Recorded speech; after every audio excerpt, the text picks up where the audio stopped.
চাল, গম, আলু সহ ক্রিকেট ব্যাট, জ্বালানি গ্যাস সহ নতুন বাজেটে কোন কোন পণ্যের দাম কমার তাহলে সম্ভাবনা রয়েছে, চলুন জেনে আসা যাক। আসছে 2025-26 অর্থ বছরের বাজেট পেশ করা হবে আজকে দুপুর 3টায় এবং স্বাধীনতার পর থেকে ফর দ্য ফার্স্ট টাইম এবারই কোনো বাজেট বিগত বছরের বাজেটের থেকে কম ধরা হয়েছে। এই যে এখন যে বাজেটটা রয়েছে সেই বাজেট কিন্তু 7,97,000 কোটি টাকার, কিন্তু যেই বাজেটটা এখন মানে আজকে পেশ করা হবে সেটা ধরা হয়েছে 7,90,000 কোটি টাকা, মানে 7,000 কোটি টাকা কম। সো এবার আমদানি শুল্ক ও ভ্যাট কমানোর প্রস্তাবও রয়েছে বেশ কিছু পণ্যে, যেমন এলএনজি গ্যাস।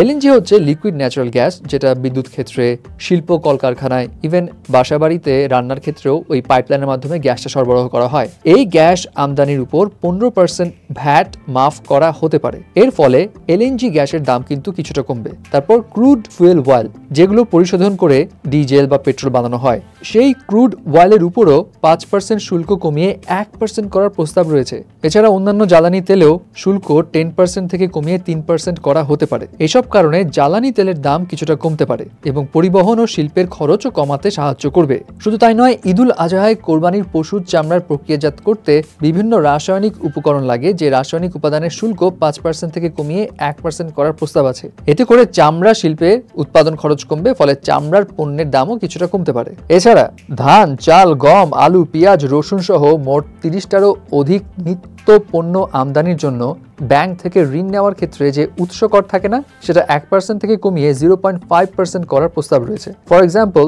আপনি যদি কথার কথা 1 লাখ টাকার চাল আমদানি করেন, তাহলে আপনাকে আগে পে করতে হতো 1000 টাকা উৎস কর হিসেবে, সেটা এখন 500 টাকায় আনা হবে।